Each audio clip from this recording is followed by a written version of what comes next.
안녕하세요. 사연 읽어주는 남녀입니다. 오늘도 와주셔서 감사드리며 그럼 오늘의 사연 바로 소개해드리겠습니다. 안녕하세요. 저는 60대 여자입니다. 며칠 전 며느리가 출산을 했는데요. 많은 사람의 축하를 받고 감격스럽기도 하지만 또 한편으로는 제 젊었던 지난 시절이자 아직 어리고 여렸던 제 아들의 어린 시절 기억이 떠올라 가슴이 먹먹하기만 합니다. 그래서 제 얘기를 해보고자 이렇게 사연을 보내게 되었네요. 저는 6남매 중 마지로 태어났어요.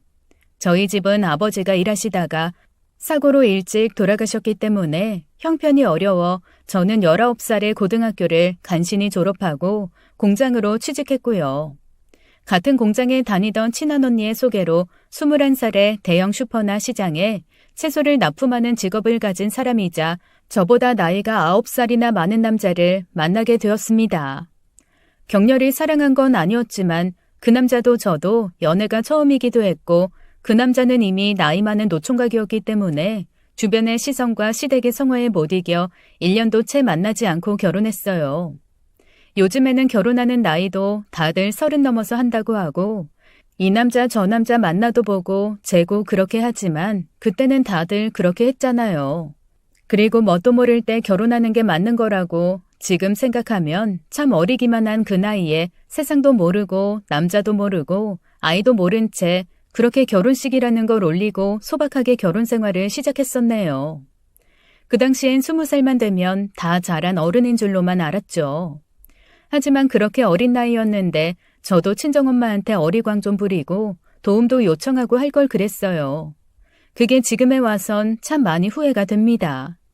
제가 장녀라 동생들 챙기고 동생들에게 엄마를 양보하느라 정작 저는 엄마 품을 잘 느껴보지 못했던 것 같아요. 하지만 안타깝게도 저희 친정엄마는 제가 22살에 첫 애를 임신하고 4개월이 지날 무렵이었나 아마 그때쯤 돌아가신 것 같아요. 원인도 몰라요. 그냥 자다가 돌아가셨습니다. 그때는 그래도 그게 호상이라고 아프지 않고 돌아가신 게 어디냐고 했지만 저는 억울했어요. 정말 너무나 슬펐고 그 당시 엄마의 나이도 그렇게 많지 않았는데 왜 그렇게 돌아가신 건지 너무나도 가슴 아프고 힘들었죠. 근데 다들 아시겠지만 제가 임신했을 때 그 당시 제 주변의 어르신들은 제게 그런 소리를 많이 하셨어요. 임산부는 크게 울지도 말고 크게 웃지도 않는 거야. 뱃속에 있는 애가 놀라면 어쩌려고 그래? 속상하고 허망한 제 마음을 알아주는 사람은 없더라고요. 그 바람에 저는 마음껏 슬퍼할 수도 의지할 곳도 없었죠. 지금 생각하면 22이란 나이도 한참 어린 나이인데 말이에요. 그리고 제가 슬퍼하면 저보다 어린 동생들이 더 약해질 것 같았어요. 그래서 친정엄마가 돌아가셨어도 그 슬픔을 꿋꿋이 참았고 어떻게든 생각하지 않고 견뎌보려고 정말이지 별의별 생각을 하면서 많이 버텼었네요. 하지만 힘든 순간순간에도 유독 참기 힘들었던 때가 있었습니다.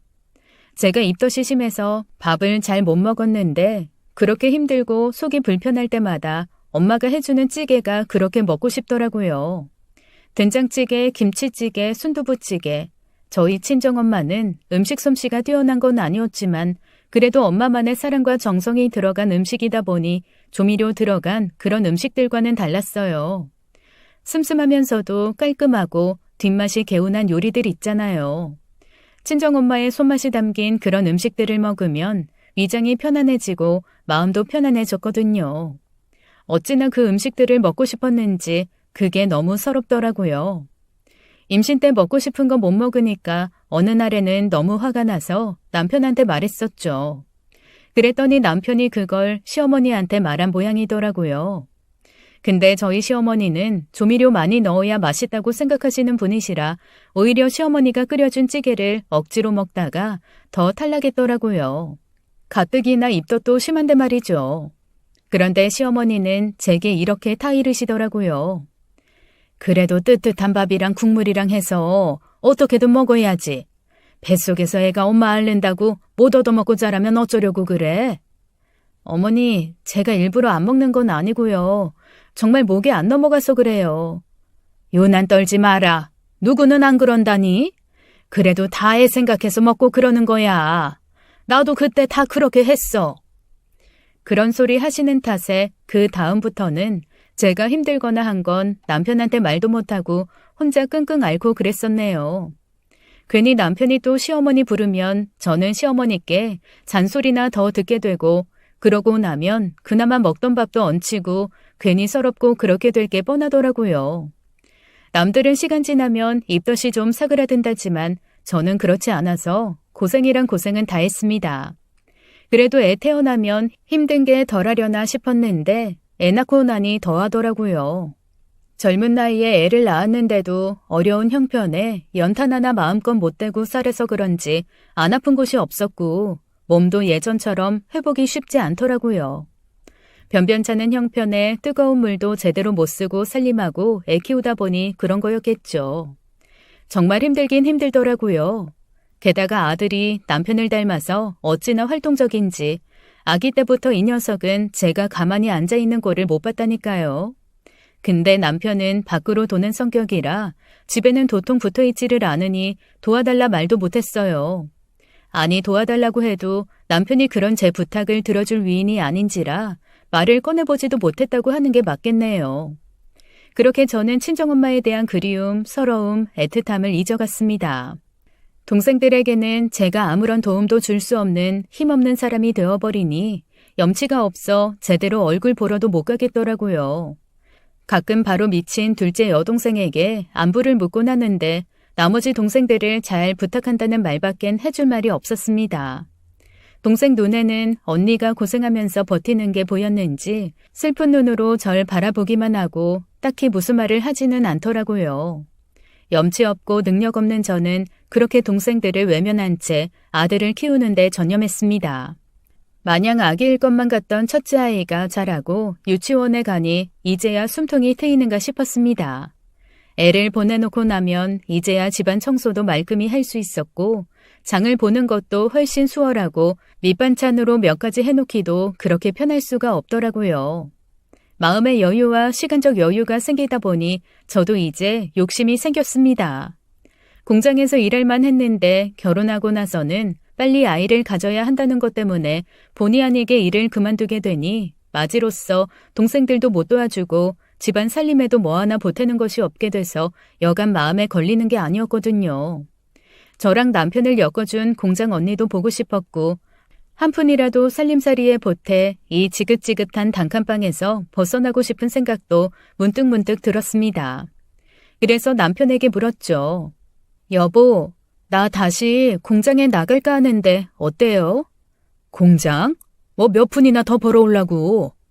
그래도 혼자 버는 것보다야 둘이 버는 게 낫기도 하고 애도 이제 어느 정도 컸으니까 혼자서 잘 챙겨 먹고 유치원도 다니고 할 수 있지 않나 싶은데. 글쎄다. 그런데 그 말을 하고부터는 이 양반이 생전 안 하던 짓을 하더라고요. 남편인지 왼수인지 갑자기 일주일에 한두 번은 꼭 점심때 맞춰서 집으로 오더라고요. 점심에 집밥을 먹는 게 낫겠다면서 말이죠. 그렇게 오다 보니 점심때 남편 밥상 차리고 치우고 하는 것도 바빠 죽겠는데 아니 세상에 저랑 한마디 상의도 없이 둘째를 덜컥 만들어 놓아버렸습니다. 저는 계획이 다 엉망이 된 게 억울하더라고요.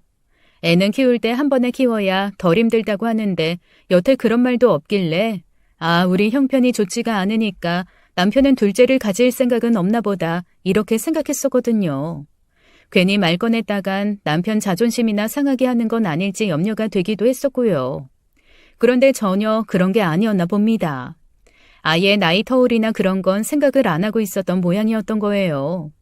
남편 입장에서 보면 당연한 것일 수도 있겠다는 생각은 듭니다. 어차피 애를 낳는 것도 저고 애를 키우는 것 역시도 제 몫일 뿐이지 남편이 키우는 게 아니니까요. 이렇게 이기적인 인간이랑 왜 결혼을 했는지 이제와 생각해보면 그때는 콩깍지가 쉬어도 단단히 쉬었거나 도깨비한테 홀린 게 분명하다는 생각을 한두 번 한 게 아니네요. 하지만 어쩌겠어요. 제 팔자가 그런가 보죠. 그렇게 저는 또 고생이란 고생을 하며 두 번째 입덧을 감내해야만 했습니다. 그런데 둘째를 임신하니 한동안 잊고 지냈던 친정엄마가 또 덜컥 그리워지더라고요. 임신 기간 동안 왜 이렇게 서럽고 외롭다는 생각이 들던지 몸과 마음이 그렇게 약해지더라고요. 잘 못 먹고 잘 못 자서 그런가 빈혈기도 있고 어지럽고 기운이 없었어요. 그러던 어느 겨울날 뱃속의 애가 8개월쯤 됐을 때였는데요. 유치원으로 큰애를 데리러 가던 길이었어요. 그날 유독 추운 날씨 탓에 길이 꽁꽁 얼어 있었는데 하필 골목길의 빙판길에서 제가 뒤로 발라당 넘어지고 만 거예요. 한적한 골목길이라 주위엔 지나가는 사람도 없어서 정말 머리가 하얘지더라고요. 에구, 누구 안 계세요? 다행스럽게도 다치진 않았는데 몸이 무거우니까 혼자서 일어설 수가 없더라고요. 저는 겨우 정신을 차리고 소리를 냈어요. 근데 기운도 없거니와 몸도 춥고 상태도 너무 좋지 않았던 터라 개미 소리만큼 작은 목소리로 외쳤던 것 같네요. 순간 서러움에 눈물이 나오더라고요. 근데 그 순간 뒤에서 누가 절 일으켜 주었습니다. 세상에나, 새댁, 어쩌다가 이렇게 넘어졌대요. 홀몸도 아닌 것 같은데. 내가 잡아줄 테니까 조심조심 일어나봐요. 네, 감사합니다. 절 일으켜 세워주신 아주머니는 제 잠바며 바지며 손수 털어주시고 제가 떨어뜨린 가방과 소지품도 챙겨주시면서 제 손에 건네주셨어요. 그런데 그 순간 저는 아주머니의 모습을 보고 소스라치게 놀랐습니다. 엄마? 저는 그만 눈물이 왈칵 쏟아졌어요.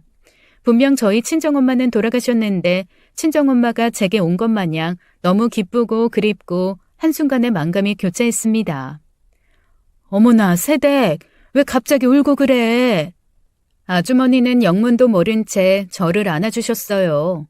저는 그렇게 골목길에서 아주머니 품에 안겨 어린 아이처럼 엉엉 울고야 말았습니다.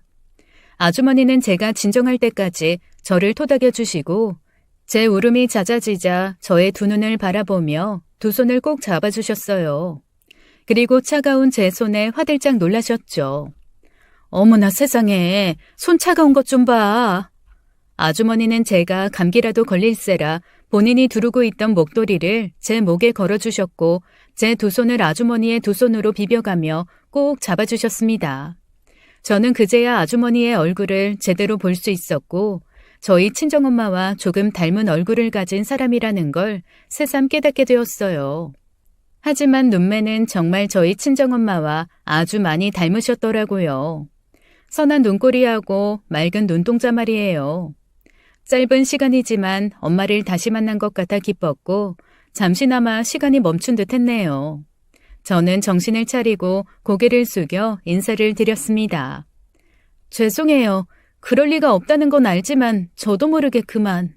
죄송하긴. 내가 엄마가 아니어서 괜히 미안하네. 몸은 괜찮아요? 병원 안 가도 되겠어요? 네, 옷이 두꺼워서 그런가 아무렇지도 않아요. 그래도 혹시 모르니까 나중에라도 병원은 꼭 가봐요. 알겠죠? 네. 가만히 있어보자. 이렇게 보내기엔 내가 마음이 불편한데 혹시 시간 괜찮으면 밥이나 먹고 갈래요?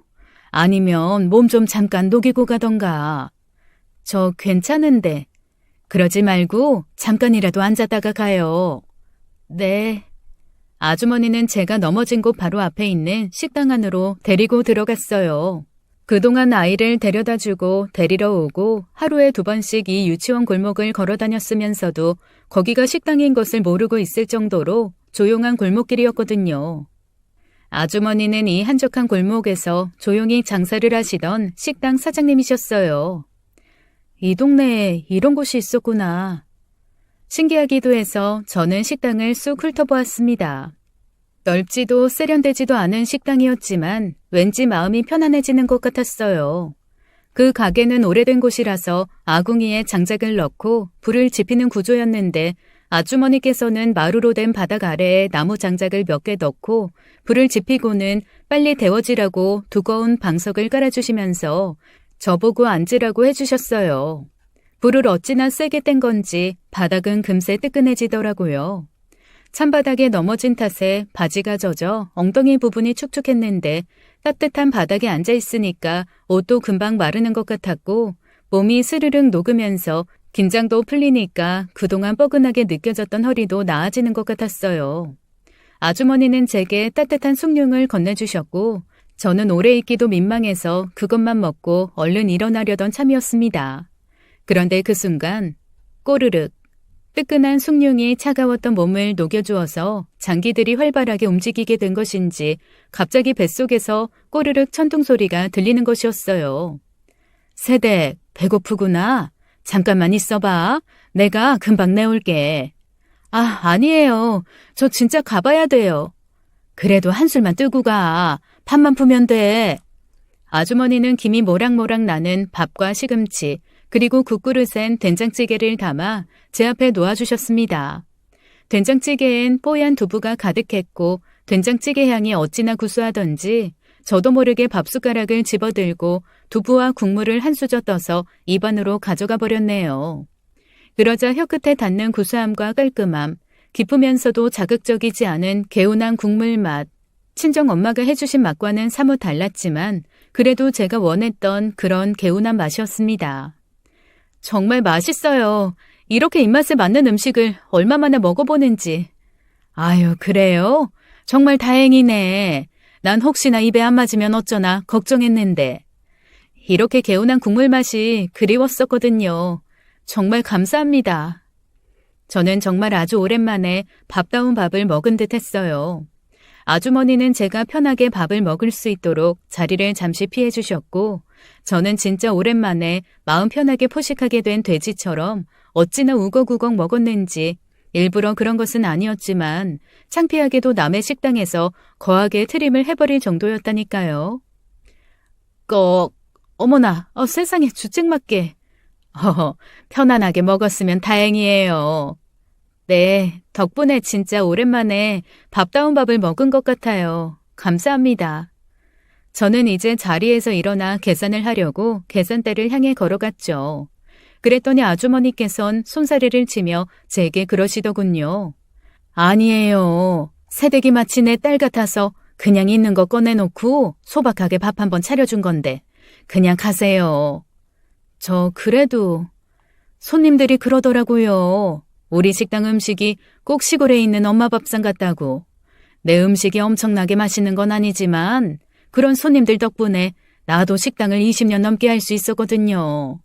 내가 초면에 신뢰가 되는 줄은 아는데 왜 꼭 그런 날 있잖아요. 임신했을 때는 괜히 더 엄마가 해주는 밥 먹고 싶고 친정 가고 싶고 그런 날이요. 그런 마음이 드는데 딱히 어디 갈 데는 없다 싶을 땐 이리로 와요. 내가 또 이렇게 차려줄게. 아주머니, 내가 큰맘 먹고 이렇게 말했으니까 다음에도 또 올 생각이면 계산할 생각하지 말고 그냥 가고 다음에 안 올 거면 계산하고 가고 그렇게 해요. 아주머니는 완강하게 말하는 듯 했지만 이내 웃으면서 절 바라보시더라고요. 제 돈을 안 받겠다고 손사래를 치며 사양하시는 모습에 저는 더 이상 아주머니의 호의를 거절할 수가 없겠더군요. 그리고 저는 앞으로도 계속 오고 싶은 마음이 들었었죠. 그날 이후로 저는 사흘에 한 번꼴로 아주머니의 식당을 찾아갔습니다. 그런데 거의 밥을 제대로 못 먹다시피 하며 살았는데 그나마 아주머니 덕에 사흘에 한 번꼴로는 한 끼씩이라도 밥을 챙겨 먹은 셈이었죠. 공짜로 얻어먹기가 하도 민망해서 저희 집 장 보는 김에 이것저것 챙겨드린 적이 많았는데 아주머니는 꼭 그걸 밑반찬으로 만들어서 저를 기어코 챙겨주시더라고요. 그러면서 아주머니는 친구도 의지할 곳도 없는 저의 말동무가 되어주셨고 이제는 서로 사정을 이야기하는 친한 사이가 되었습니다. 사실 그전까지도 저는 누구에게 제 이야기를 털어놓는 성격이 아니었어요.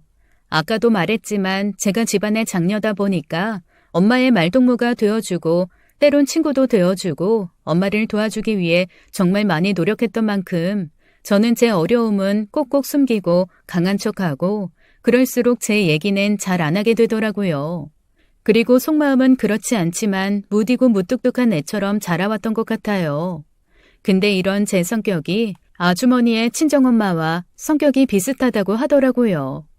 그러면서 저 같은 사람이 어떤 성격인지 잘 안다면서 이렇게 말씀하셨어요. 그렇게 끙끙 속으로만 앓다가 병 생기는 거야. 누구한테라도 풀어놔야지.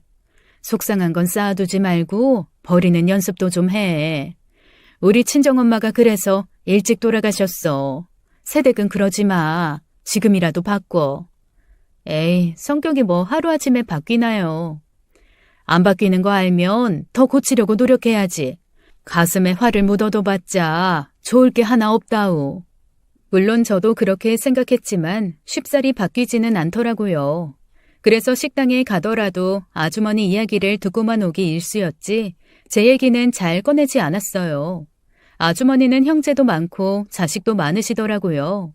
그 당시 아주머니 연세가 57세였나 그러셨는데 언니 오빠분은 나이 차이가 많이 나서 다 돌아가셨고 아주머니가 낳은 자식들은 일 때문에 각자 다른 지역에서 살고 있다고 하더라고요.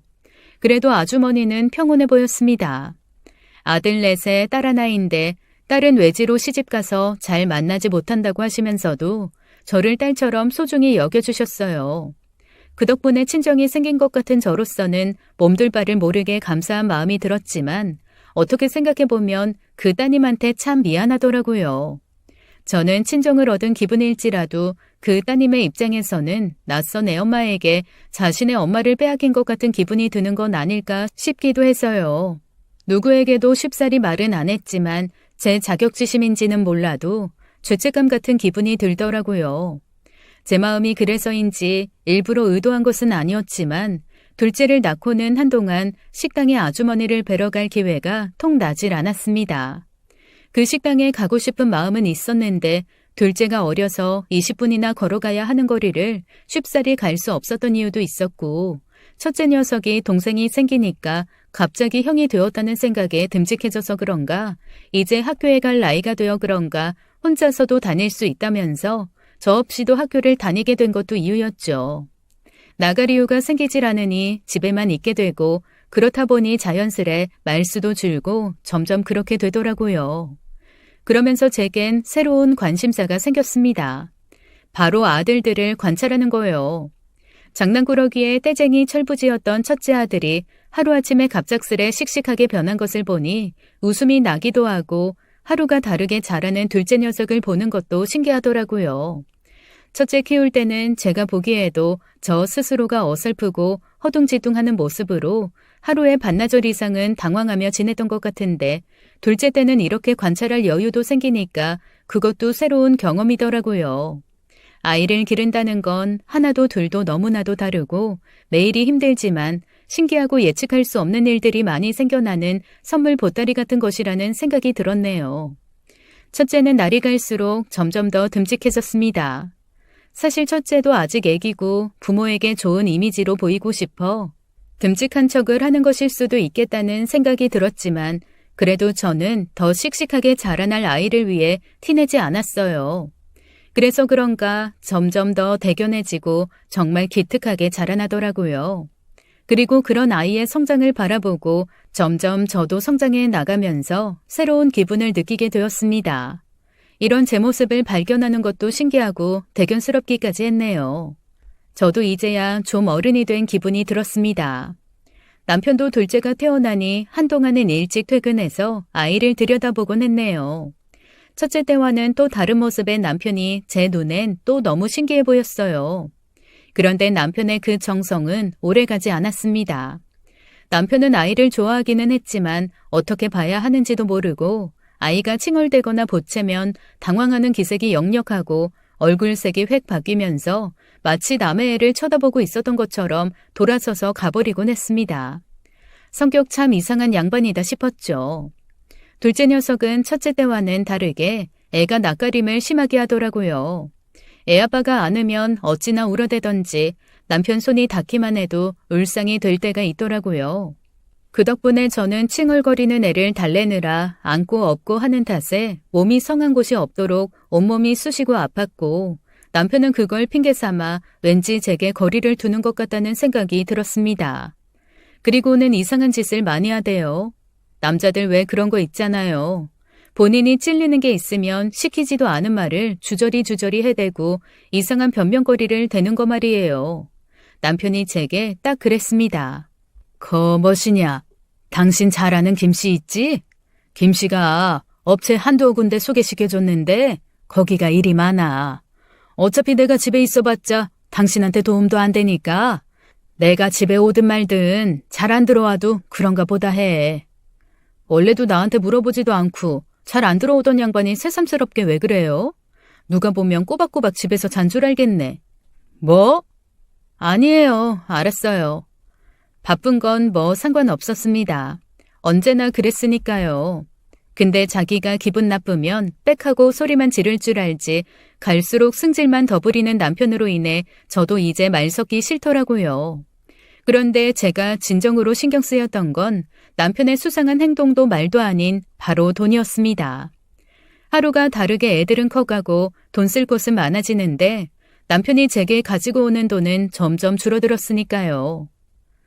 아, 그 김씨가 말이야. 자리 잡을 때까지 조금만 도와달라고 하니까 일단 조금만 기다려봐. 나한테 배로 갚는다고 했어. 그래도 지금 주인집이 세를 올려받겠다고 3달이나 넘게 재촉하고 있는데 이러면 우리 쫓겨나요. 뭐 당장에 쫓아내기야 하겠어? 있어봐. 금방 해결된다니까. 그랬으면 좋겠는데 며칠이나 더 기다려야 하는데요. 저라도 어디 다녀볼까요?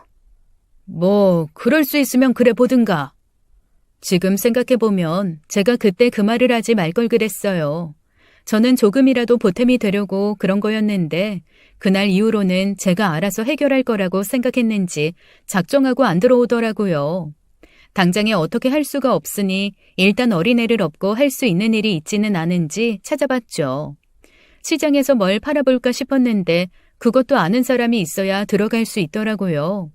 식당에서 설거지 일이라도 해보려고 이곳저곳 물어봤는데 제 모습을 보고는 바로 문전박대 당하기 일쑤였네요. 그냥 쪼그려 앉아서 하기도 힘든 일을 애를 등에 업고 한다는 게 가능하겠어요? 동네를 기웃거려봐도 제가 할 수 있는 일은 없더라고요. 다들 애를 조금 더 키우고 오라는 말뿐이었습니다. 그래서 저는 하는 수 없이 그 식당으로 향했어요. 제 마음속 친정과 같던 그 식당으로요. 참 염치도 없죠. 아주머니, 저예요. 어머어머 세상에 새댁. 그렇잖아도 이제 놀 때가 됐는데 싶었지. 잘 왔네. 몸은 좀 어때? 아픈 데는 없고? 아이고 아주 그냥 둘째가 똘똘하게 생겼네. 소식도 없이 불쑥 찾아온 저를 아주머니께선 너무나도 반갑게 맞이해 주시더라고요. 형편이 어려워 찾아간 탓에 빈손으로 간 것이 참으로 미안하기도 민망하기도 해서 제가 파리 마냥 손을 만지작거리고 앉아있으니까 아주머니는 제 손을 잡아주면서 이렇게 물으시더라고요. 얼굴에 근심이 가득한데 뭔데 그래? 고민이 있어서 왔어? 제 얼굴에 그렇게 써 있어요? 응, 거울 봐봐. 나 아니어도 다 알겠는데? 아닌데. 저 아무 일도 없고요. 지금도 보세요. 씩씩하잖아요. 거세 거짓말이 늘었네. 아주머니는 저를 어린애 타이르듯 말씀하셨고 언제나 그렇듯 제게 따뜻한 숭늉 한 잔을 건네주시면서 말씀하셨습니다. 뭔데 그래? 말해봐. 저는 어떻게 말해야 하나 입이 바짝바짝 마르더라고요. 아주머니께서 건네주신 숭늉을 홀짝홀짝 들이켜도 자꾸만 입술이 메말라 말을 할 수가 없었습니다. 아주머니께선 더 캐묻지는 않으셨어요. 저는 너무나 바보같이 말도 제대로 하지 못하고 합주기가 되었다가 그냥 오고야 말았습니다. 잘했다. 잘했어. 제 자신이 너무나 초라하고 바보 같기도 했지만 제가 어렵다고 저를 도와주신 분께 도와달라고 하기가 정말이지 너무나도 어려웠습니다. 그런데 얼마 후 이른 아침부터 문을 두드리는 소리가 들리고 집 앞이 소란스럽더라고요. 애기 엄마, 나와봐. 네? 네, 잠시만요. 잠결에 일어나 문을 여니 어디서 몰려든 건지도 알 수 없는 사람들이 우르르 저희 집 안으로 들어왔습니다. 누구세요? 이게 다 무슨 일이에요? 남편 어딨어? 무슨 일인지는 남편한테 물어보면 될 거 아니야. 남편 당장 불러와. 빨리 내 돈 내놓으라고 해. 사람들은 저희 집 살림살이에 빨간 딱지를 붙여댔고 집주인은 제게 와서 이렇게 말했습니다. 지금 와서 생각해보니까 내가 참 바보 같았네. 이 집 애기 아빠를 믿는 게 아니었는데 내가 미쳤지. 네? 무슨 말씀이세요? 한 번에 올려준다길래 내가 보증금을 빼줬어. 근데 이렇게 됐잖아. 네? 애기 엄마, 사정이 이렇게 된 건 딱한데 동네 시끄럽다고 소문나면 우리 집 새놓기 어려워. 그러니까 조용히 빨리 나가줘, 응? 내가 마지막으로 애기 엄마한테 이렇게 부탁할게. 남편은 김 씨한테 업체를 소개받겠다고 했지만 저는 사실 김 씨가 누구인지 뭐라는 사람이고 어디 가면 그 사람을 만날 수 있는지도 몰랐습니다. 그런데 그게 보통 일이 아니었나 보더라고요. 왜 그동안 한 번도 확인할 생각을 못했을까 분통이 터지고 머릿속은 새하얘졌고 다리는 부들부들 떨렸습니다. 한순간에 집 밖으로 내쫓긴 저는 갈 곳이 없었습니다. 아니, 갈 곳이 아예 없는 건 아니었죠. 남편도 같은 생각을 하고 있을 거라고 생각했어요. 네, 맞아요. 시댁이요.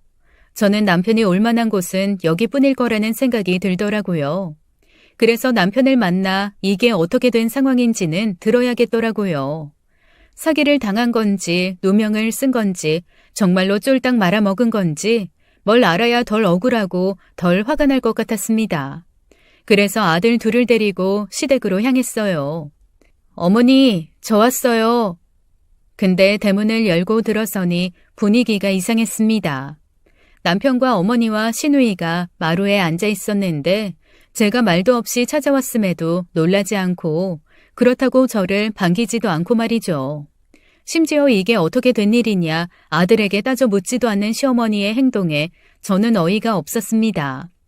마치 시어머니는 진작에 다 알고 계신 것 같더라고요. 시어머니는 한숨을 푹 쉬셨고 애써 제 시선을 외면하셨습니다. 그리고 절더러 들으라는 듯 시누이에게 이렇게 말씀하시더군요. 얘가 죄라면 착해 빠진 것뿐이지 뭔 죄가 있겠어? 다 사람 잘못 믿은 탓이지. 연대보증 그거가 뭔지 뭐 알고 그랬겠어? 시어머니의 그 말에 시누이도 거들듯이 말하더군요. 동서가 닭달 안 했으면 오빠가 그렇게 안 했을 거야. 저는 가만히 있다가 물벼락 맞은 듯 당황스럽더라고요. 아니 아가씨, 제가 무슨 닭달을 했다고 그러세요? 그러자 시어머니가 제게 한 소리 하시더군요. 네가 닭달한 게 아니면 내 아들이 뭐가 아쉬워서 그런 짓을 했겠니? 그리고 너 지금 시애미 앞에서 시누이한테 큰 소리 치는 거니? 어머니, 그게 아니고요. 아니긴 뭐가 아니야. 남편은 본인 이야기인데도 마치 모르는 사람처럼 자리에서 일어나 대문을 열고 나가버리더라고요. 그 누구도 제게 이 사태에 대해 미안하다는 한마디도 없었습니다. 변명이라도 듣고 싶어 찾아온 제게 아무 말은커녕 따스한 위로나 미안한 눈길조차 주질 않으니 저는 더 이상 여기 있어서는 안 되겠다는 생각이 들더라고요. 도움은커녕 해결되는 일이 하나도 없었으니까요. 큰애의 손을 잡고 작은 애를 둘러엎고 저는 재빨리 시댁을 벗어났습니다. 대문을 열고 나갔던 남편은 어디에도 보이질 않았어요. 저는 이 두 아이를 데리고 당장 어디서 살아야 할지, 어떻게 살아야 할지 정말 막막하고 답답하고 눈앞이 까매지더라고요. 저는 어쩔 수 없이 동생을 찾아갔습니다. 동생에게 아이를 맡기고 제가 일을 나가 돈을 번다면 달방이라도 구할 수 있지 않을까 싶어서요. 동생에겐 차마 제 상황을 있는 그대로 설명할 수 없었으니 저는 대충 둘러댔습니다. 형부가 지방에서 일을 하게 됐는데 그쪽 집으로 이사하려면 시간이 좀 필요하게 됐어. 이사하기 전까지 조금만 신세 좀 질게. 한평생 이런 모습을 보인 적이 없던 터라 동생은 의심이 가득한 눈빛으로 저를 바라보았고 저는 그런 시선을 외면하느라 애를 먹었네요. 동생은 다행스럽게도 괜찮은 집안으로 시집을 가서 신도시에 자리를 잡고 살고 있었기에 동생이 사는 집 주변은 항상 북적이고 일거리도 많았습니다. 덕분에 단지에 있는 상가에서 청소부로 일을 할 수 있게 되었죠. 아침에는 우유 배달을 하고 오후에는 청소를 하고 밤늦게 동생네 집으로 들어가는 게 눈치가 좀 보이긴 했지만 그래도 일할 수 있고 돈 벌 수 있다는 사실에 기뻤습니다. 하지만 그 기쁨도 잠시뿐이었어요. 언니! 상가 화장실 청소를 하고 있는데 동생이 찾아왔더라고요. 두 눈엔 눈물이 그렁그렁했고 뭐가 화났는지 분노를 삭히지 못해 씩씩거리면서 저를 노려보고 있었습니다. 무슨 일인지 영문을 몰랐지만 드디어 터질 게 터진 거로구나 싶었습니다. 저는 최대한 태연하게 동생에게 가서 물었죠. 여긴 왜 왔어? 무슨 일 있어? 언니, 도대체 어떻게 된 거야? 집은 없고 형부는 소식도 없다며. 어떻게 알았어? 애가 그러더라. 사람들이 집안에 빨간 종이를 붙여줬다고. 아, 그게... 형부는 어디서 뭐하고 있는데 소식은 들었어? 언니 바보야? 동생은 저를 바라보며 엉엉 울기 시작했고 저는 민망하고 미안한 마음에 어떻게 할 수가 없더라고요. 다음날 동생은 날이 밝자마자 저를 캐묻기 시작했습니다. 남편이 어디서 일하는지, 가게 이름은 뭔지 등등 세세하게 캐묻고는 저를 데리고 남편이 물건을 납품하는 가게들을 하나씩 돌기 시작했어요. 그 순간 멀리서 남편의 모습이 보였습니다. 저는 남편에게 다가가려고 했죠. 근데 동생이 절 붙들었습니다. 그리고는 세워져 있던 차 뒤에 숨고 절더러 가만히 있으라고 하더군요. 남편이 트럭에 채소들을 실는 사이 한 여자가 다가와 남편에게 팔짱을 끼는 것이었어요. 그리고는 서로 얼굴을 보며 배시시 웃더니 트럭에 타고 가버리더라고요. 저는 눈물이 왈칵 쏟아졌습니다. 거짓골을 하고 바짝 말라갈 줄 알았는데 옆에 여자를 끼고 희희낙낙거리며 태평하게 그러고 다니는 줄도 모르고 저는 지금까지 뭘 믿고 누구와 산 건지 너무나도 한심스럽고 비참했어요. 꺽꺽 숨이 넘어가도록 엉엉 울었네요. 동생은 이런 제 모습을 보고 가만 놔두지 않겠다며 형부를 만나야겠다고 하더라고요. 저는 더 비참해질 것 같아 동생을 뜯어 말렸습니다. 하지만 동생이 그러더라고요. 저렇게 사는 걸 두 눈 뜨고 보고도 가만히 있으면 그게 더 비참한 거라고요. 그래서 알겠다고 했습니다. 그리고 며칠 동안 그 가게 앞에서 서성거리며 기다린 끝에 드디어 남편을 만났어요. 당신, 뭐야? 여기 어떻게 왔어? 남편은 저와 제 동생을 보고 좋게 당황하는 것 같았습니다.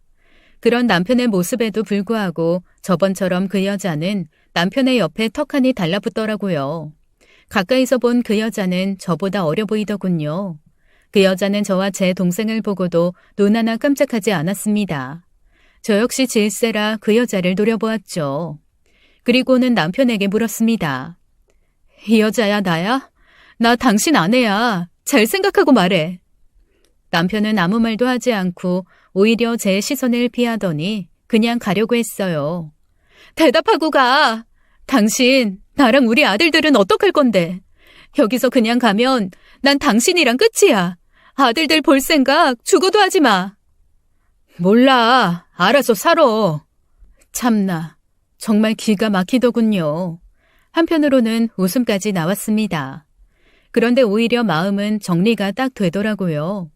생각했던 것보다 제가 약한 사람은 아니었나 봐요.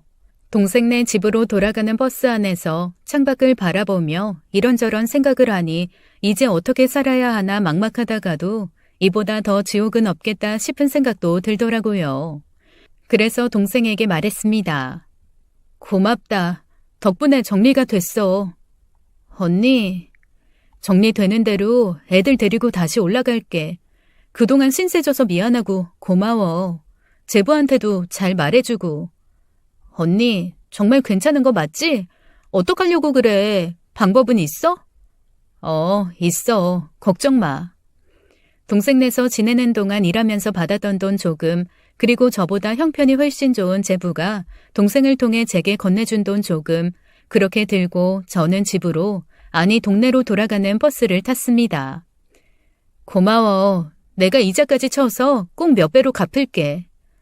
언니, 잘 살아.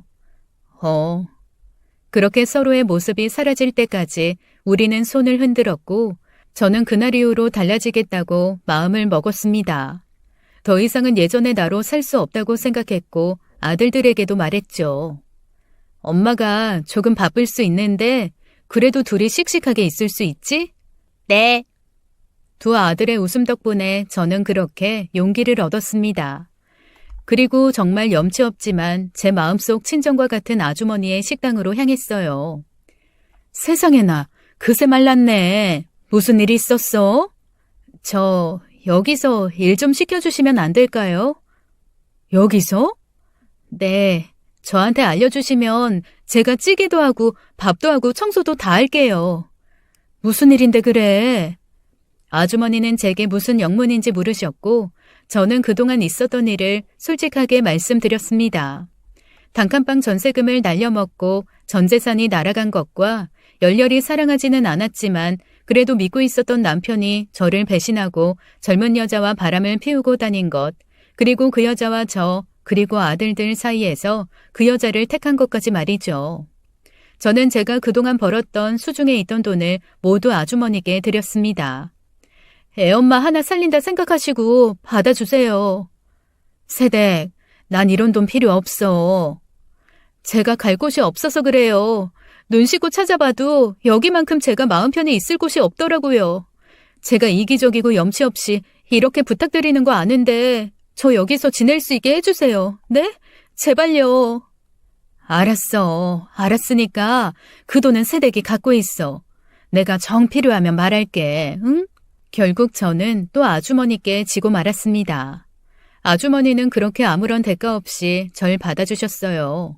아주머니는 가게와 가까운 곳에 사셨는데 작은 방을 내어줄 테니 차라리 자기 집으로 들어가서 같이 살자고 하셨지만 저는 아늑하고 포근한 이 가게가 편하더라고요. 노란 장판이 겹겹이 깔려있는 온돌마루도 좋았고 보고만 있어도 마음이 따뜻해지는 아궁이도 좋았고요. 아주머니께서는 겨울이면 매일 아궁이에 연탄과 장작을 채워주셨고 여름이면 양동이에 물을 떠다가 아이들 발을 적셔주시곤 하셨습니다. 그렇게 우리는 가족처럼 지냈어요. 덕분에 아주머니의 사랑을 듬뿍 받고 자란 자랑스럽고도 훌륭하게 성장한 자식분들도 뵙게 되었어요. 명절 때 함께 보낼 수 있게 저를 깨워주셨거든요. 물론 저도 가족이 있으니 언제든 내려갈 수는 있지만 보란듯이 성공하기 전까지는 동생들을 볼 면목이 없기도 했고 제가 스스로 했던 다짐을 지키고 가고 싶은 마음도 있었고요. 아주머니와 보낸 첫 해는 아주머니께 식당을 운영하는 방법을 배울 수 있었어요. 이 집에 처음 방문했던 날 아주머니가 제게 해주었던 말이 생각나더라고요. 손님들이 오면 이 식당 음식이 꼭 시골에 있는 엄마 밥상 같다고 했던 말 말이에요. 엄청나게 맛있거나 특별한 비법이 숨어 있는 건 아니지만 식당을 20년 넘게 유지할 수 있었던 비결. 그냥 지나가다 오게 된 손님 한 명조차도 아주머니의 담백하고 깔끔한 음식 솜씨와 특유의 서글서글하고 따뜻한 마음씨를 경험한 사람들은 그 다음부터는 이 가게를 지나치는 법이 없었죠. 그렇게 이 가게는 정감 있는 식당으로 입소문나 있었고 한 번도 안 온 손님은 있지만 한 번만 온 손님은 없을 정도로 유명한 집이었고 계속 그럴 거라는 확신이 들었죠. 저는 이 가게를 성공시키기 위해 동네에 소문을 내기 시작했어요. 아주머니가 기어코 받지 않으신 돈으로 전단지를 만들었고요. 주변에 있는 회사에 전단지를 뿌리며 적극적으로 가게를 알렸습니다. 그리고 아이가 다녔던 유치원에 찾아가 선생님들께도 찾아오시라고 알려드렸죠. 아주머니께 신세진 걸 갚기 위해서 그리고 제가 당당한 엄마로 거듭나기 위해서는 이 방법이 최선이라고 생각했어요. 그리고 드디어 그 당시 인기 있던 생활정보지인 가로수에까지도 실리게 되자 많은 사람들이 찾아오게 되었습니다. 가게는 정신없이 바빴고 아주머니는 제게 웃음이 섞인 원망을 하셨죠. 테이블을 치우고 설거지를 하는 직원을 따로 구해야 할 정도로 가게는 잘 되었고요. 그렇게 행복을 만끽하고 있을 때 뜻하지 않은 손님이 제게 찾아왔습니다. 당신이 여길 어디라고 와? 우리 여보 부자 됐나 보네. 노숙자 차림으로 대낮부터 술에 거하게 취해 가게에 들어오려는 남편을 저는 입구에서 막아냈고 절대 들어오지 못하도록 있는 힘껏 밀어냈습니다. 이러면 경찰에 신고할 거야? 아이고, 이 여편네가 젊은 서방님을 얻었나? 이렇게 나를 문전박대하다니. 한때 남편이었던 이 몹쓸인간은 가게에 사람들 들으라는 식으로 큰 소리를 내며 어거지를 부리기 시작했습니다. 사람들은 웅성거렸고 저는 지나가는 사람들에게 도움을 요청했죠. 여기요, 경찰 좀 불러주세요. 남편 버리고 돈 맛보더니 이놈의 여편네가 남편을 신고해? 저는 아랑곳 않고 도움을 요청했고 결국 몇 분 뒤에 경찰 2명이 가게 안으로 왔습니다. 저는 경찰들에게 사정사정했습니다. 제발 다시 이쪽으로 발도 들이지 못하게 해달라고 말이죠. 경찰들은 난감해했지만 저는 제 은인인 아주머니께 이렇게 폐를 끼치면 안 된다는 생각뿐이었어요. 경찰들은 남편을 가운데에 두고 양쪽에 서서 남편을 데리고 갔죠. 그렇게 경찰에게 남편을 보내놓고 났는데도 마음이 불편했습니다. 또다시 저를 찾아올 것만 같고 회방을 놓을 것만 같았거든요. 아주머니는 퇴근하면서 제게 문을 잘 걸어 잠그라고 신신당부를 하고 가게를 나가셨습니다. 그런데 그 순간 에그머니나! 아주머니께서 깜짝 놀라시는 소리를 듣고 가게 문을 열어보니 남편이 가게 문 앞에서 옆으로 쪼그려 잠을 자고 있는 게 아니겠어요. 당신, 나한테 왜 이래 정말! 누워있던 남자가 제 남편인 걸 알게 된 아주머니는 흔들어 남편을 깨우더라고요. 이봐요, 일어나봐요. 여기서 이러지 말고 안에 들어가서 쉬어요. 저는 펄쩍 뛰었습니다. 안 돼요. 이렇게 거지고를 한 사람을 어떻게 가게 안에 들여요. 애기 엄마, 그러지 마. 이 사람 애기 엄마 남편이기도 하지만 그래도 애들 아빠잖아. 이렇게 놔둘 거야? 애들 아빠라는 말에 저는 말문이 막혔습니다. 애들한테 아빠 노릇은 안 했어도 아빠라는 사실은 맞으니까요. 아주머니께서는 자신의 주머니에 있던 돈을 남편 손에 쥐어주며 이렇게 말했습니다. 목욕탕에 다녀오고 시장에서 새 옷도 사서 깨끗하게 갈아입고 와요. 애들이랑 오랜만에 시간도 보내고. 그리고 자세한 얘긴 내일 날 밝으면 해요. 아주머니는 남편을 아이 달래듯 토닥여 주셨고 남편은 순순히 일어나 아주머니께 목례를 하고는 터덜터덜 목욕탕으로 향했습니다. 그리고 정말 깨끗하게 씻고 새 옷을 입고 돌아와서는 생전 처음으로 사온 과자를 아들들에게 건네며 함께 먹고 떠들며 아들들 사이에서 깔깔거리며 웃더라고요. 아빠 손길도 많이 못 느껴본 둘째 녀석은 어릴 땐 그렇게 아빠를 낯가리더니 신기하게도 이젠 컸다고 제법 잘 이야기하고 다가가곤 하더군요. 제 탓은 아니지만 그래도 둘째에겐 아빠와의 추억을 만들어주지 못한 게 참 미안하더라고요. 남편도 미안했는지 둘째에게서는 손을 떼지 못했습니다. 그동안 뭐하고 다녔는지 손끝이 다 갈라지고 나무토막처럼 딱딱한 손으로 둘째를 한없이 쓰다듬더군요. 그 모습을 보니까 그동안의 분노도 아픔도 잠시나마 눈 녹듯 사라지더이다. 그렇게 남편은 밤이 늦도록 아이들 사이에서 실없는 얘기도 하고 웃고 떠들더니 스르륵 잠이 들더군요. 저도 그 모습을 바라보다 저도 모르게 잠이 들어버렸고요. 다음 날 저는 여느 때보다 일찍 일어나 아주 오랜만에 남편 밥이나 차려주려고 일어났습니다. 그런데 왠지 모르게 뭔가 기분이 싸하더라고요. 주위를 둘러보니 남편의 모습은 온데간데 없었고 저는 혹시나 하는 마음에 가게에 있는 금고로 향했습니다. 그런데 도대체 어떻게 열었는지 금고의 문은 반쯤 열려 있었고 남편은 가게 금고에 있던 현금을 모조리 갖고 도망가 버렸어요. 얘들아, 아빠 못 봤어? 아빠? 아이들은 울음을 터뜨렸고 저도 아이들을 따라 엉엉 울었습니다. 그렇게 당하고도 또 속았구나. 배신감에 아주 치가 떨렸습니다. 아이들에게 더 깊은 상처만 주고 떠나버린 남편, 제가 의지하고 있는 고마운 아주머니에게까지 피해를 입힌 남편을 절대로 용서할 수가 없었어요. 남편에게 주려고 이른 아침부터 과일이며 떡이며 챙겨서 가게로 오신 아주머니는 저와 아들들이 아침부터 울고 있는 것을 보고는 함께 속상해하셨습니다. 아이들을 어루만져주면서 괜찮다 해주시는데 그런 아주머니를 보니 제가 어찌할 바를 모르겠더라고요. 저는 아주머니께 사실대로 말씀드렸습니다. 남편이 금고에 있던 돈을 다 가져가 버렸다는 것을 말이죠. 그리고 너무너무 죄송하다고 다 제 탓이라고 제가 어떻게 해서든 꼭 갚겠다고 그렇게 말씀드렸어요. 하지만 아주머니께서는 오히려 저를 달래주시면서 이렇게 말씀하시더군요. 괜찮아. 나는 하나도 아쉽지 않아.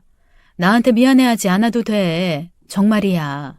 아주머니께서 차라리 미쳤냐고 거지가 된 걸 받아줘도 모자를 파네 염치도 없는 인간이냐고 그렇게 화를 내고 소리쳤다면 제 마음이 편했을 텐데 아주머니는 그렇게 한 번도 화내지 않으셨고 오히려 상처받았을 저와 제 아들들의 마음을 어루만져 주셨습니다.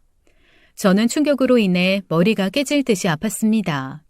너무 화가 나서 혈압이 올라 금방이라도 쓰러질 것 같더라고요. 남편을 도둑으로 경찰에 신고했고 붙잡힐 때까지 몇 번이고 경찰서에 가서 직접 확인을 했습니다. 그리고 붙잡혔다는 소식을 듣고 구금된 남편의 모습을 제 눈에 똑똑히 담았어요. 그리고는 절대로 용서하지 않겠다고 다짐했습니다. 너무나도 가슴이 아팠어요. 또 한 번 믿었던 배신감에 아이들이 받았을 상처에 죄를 뉘우치고 앞으로는 행복하게 살 수 있을 거라 잠시나마 기대했던 제 자신에게 미안해서 정말 너무나도 심장이 조여오듯 괴로웠습니다.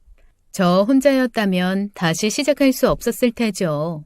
하지만 저는 이를 악물고 일었었습니다. 그때보다 더 굳게 마음을 먹고 열심히 일했어요. 아이들에게서 아빠의 모습을 지우기 위해 그런 아빠 없이도 구김살 없이 성장시키기 위해 정말 열심히 가르쳤습니다. 그렇게 키운 첫째 아들이 오늘 자신을 쏙 빼닮은 아들을 낳았어요. 신생아실에서 손주 녀석을 보았는데 어찌나 감격스러운지 모르겠네요. 아들을 낳았을 때 느꼈던 가슴 벅찬 그 느낌과 이 아기에게만큼은 내 아들이 받았던 상처를 되물림해주지 않는 아빠로 거듭날 수 있기를 간절히 기도했습니다. 내 자식만큼은 자신의 자식을 소중히 여기기를, 아픔 없이 상처 없이 슬픔 없이 성장하기를 말이죠. 남편과는 영원히 이별한 그날 이후로 저는 그 가게를 더 열심히 홍보했고 3년이 지나자 지역 신문뿐만 아니라 케이블 TV에도 나올 정도로 유명한 가게가 되었어요. 그리고 그렇게 가게를 키운 덕분에 가게가 있던 건물을 살 수 있었고 건물을 다시 지어 더 크고 넓은 가게로 만들었습니다. 가게가 세련된 모습으로 바뀌자 젊은 사람들도 하나둘 찾아오기 시작하더라고요. 금세 가게는 더 유명해졌고 이제는 아주머니와 제가 더 이상 일을 하지 않아도 될 정도로 직원도 많아졌습니다. 가게는 다른 지역에도 분점을 냈고 가게를 내고 싶다는 사람들이 찾아오면 지점을 내주기도 했어요.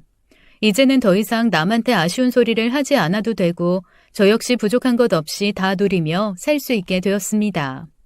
저를 도와주었던 둘째 동생에게도 약속한 것의 몇십 배만큼이나 돌려줄 수 있었고 나머지 동생들에게도 주고 싶은 만큼 도와줄 수 있는 사람이 되었어요.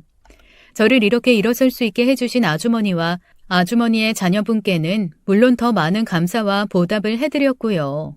아주머니께도 제 첫 손주를 보여드리고 싶었는데 안타깝게도 아주머니는 4년 전에 돌아가셨습니다. 그래도 참 오래 사셨죠. 그분은 늙지도 않으셨습니다.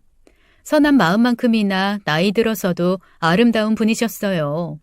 그분 덕에 저는 어려운 상황과 형편 속에서도 아이들을 사랑하는 법을, 아픔이 있을 땐 쌓아두지 않고 털어내는 법을, 힘든 상황 속에서는 이겨내는 법을, 그리고 가게 마룻바닥에 온기만큼이나 뜨겁고 따뜻했던 마음을 전하는 법을 배웠습니다. 살면서 인생에서 가장 중요한 지혜를 익히는 법을 그분을 통해 배우고 깨달을 수 있었죠. 하지만 고마운 마음을 많이 표현하지 못해 죄송스럽고 안타깝고 그렇네요.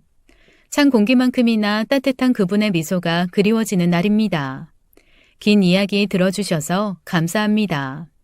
지금까지 사연 읽어주는 남녀였습니다. 끝까지 시청해주신 여러분 감사드리며 저희는 다음 사연으로 돌아올게요. 감사합니다.